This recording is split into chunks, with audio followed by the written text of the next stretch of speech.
നമസ്കാരം. പ്രവാസി മലയാളിയിലേക്ക് സ്വാഗതം. പ്രവാസികളെ വീട്ടിലാക്കി വീണ്ടും അത് തിരികെയാണ്. അതെ, ഗൾഫിൽ നിന്നും പ്രവാസികളുടെ കുത്തൊഴുക്ക്. ഓണത്തിനൊപ്പം ദസറ, ദീപാവലി ആഘോഷങ്ങളും വരാനിരിക്കെ വിമാന ടിക്കറ്റ് നിരക്ക് കുത്തനെ ഉയരുമെന്നതിൽ പ്രവാസികൾക്ക് ഇപ്പോൾ കടുത്ത ആശങ്കയാണുള്ളത്. ഒക്ടോബറോടെ നിരക്ക് ഇരട്ടിയാകുമെന്നാണ് റിപ്പോർട്ടുകൾ ചൂണ്ടിക്കാണിക്കുന്നത്. എല്ലാ വർഷവും ഉത്സവ സീസണുകളിൽ ടിക്കറ്റ് നിരക്ക് 10 മടങ്ങ് വർദ്ധിക്കുന്ന ശീലമാണ് നാം കണ്ടുവരുന്നത്.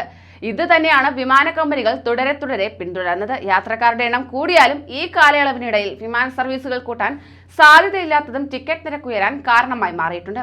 ഒക്ടോബറിൽ നാട്ടിലേക്കും തിരിച്ചുമുള്ള യാത്രകൾ ആലോചിക്കുന്നവർ പരമാവധി നേരത്തെ തന്നെ ടിക്കറ്റ് ബുക്ക് ചെയ്യണം എന്നാണ് നിർദ്ദേശിക്കുന്നത്.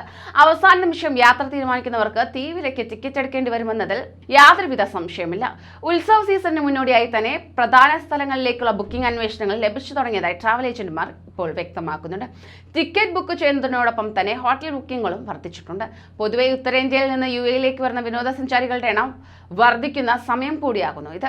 ഇത്തരത്തിൽ സാധാരണക്കാരെ കൊള്ളയടിക്കുന്ന നിലപാടാണ് കാലാകാലങ്ങളായി വിമാന കമ്പനികൾ തുടർന്നു പോരുന്നത്. ഒരു കുടുംബം നാട്ടിലേക്ക് വന്നു പോകുന്നതിന് ലക്ഷങ്ങളുടെ ചിലവാണുള്ളത്. കുടുംബത്തിലെ 4 പേർക്കും കൂടി 1.5 ലക്ഷത്തിന് മുകളിൽ തുക ചിലവഴിക്കേണ്ട അവസ്ഥയാണുള്ളത്. പലരും തിരിച്ചുമുള്ള ടിക്കറ്റ് ബുക്ക് ചെയ്തിരിക്കുന്നത് കടം വാങ്ങിയ തുക കൊണ്ട് തന്നെ. പ്രവാസികളായ മലയാളികൾ ഓണം ആഘോഷിക്കുകയാണെങ്കിൽ തന്നെ അത് ഗൾഫിൽ തന്നെ സംഘടിപ്പിക്കുന്നതായിരിക്കും നല്ലതെന്നാണ് ഇപ്പോഴത്തെ സാഹചര്യങ്ങൾ ചൂണ്ടിക്കാണിക്കുന്നത്.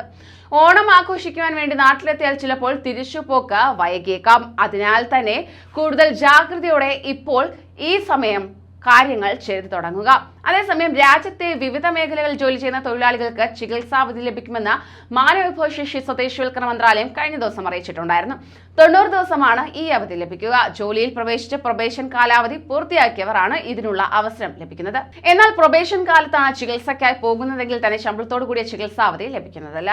രോഗബാധിതരാകുന്ന തൊഴിലാളികൾക്ക് ശമ്പളം നൽകാത്ത ലീവ് നൽകാൻ തൊഴിലുടമകൾ തയ്യാറായിരിക്കണം. അവധി ലഭിക്കണമെങ്കിൽ തന്നെ ചില രേഖകൾ നൽകണം. ചികിത്സിച്ച ആരോഗ്യ കേന്ദ്രങ്ങളിൽ നിന്നും മെഡിക്കൽ റിപ്പോർട്ട് തൊഴിലുടമകൾക്ക് മുമ്പിൽ സമർപ്പിക്കണം. രോഗം തുടങ്ങി 3 ദിവസത്തിനുള്ളിൽ തന്നെ സ്ഥാപന മേധാവിയെ അറിയിക്കണം. പിന്നീട് മെഡിക്കൽ റിപ്പോർട്ട് സമർപ്പിക്കണം. എന്നാൽ രാജ്യത്തെ ആരോഗ്യ സുരക്ഷാ നിയമങ്ങൾ ലംഘിച്ചതിന്റെ ഭാഗമായി രോഗങ്ങൾ പിടിപെട്ടാൽ ആനുകൂല്യങ്ങൾ ലഭിക്കില്ല. കൂടുതൽ പ്രവാസി വാർത്തകൾക്കായി ഈ ചാനൽ സബ്സ്ക്രൈബ് ചെയ്യൂ.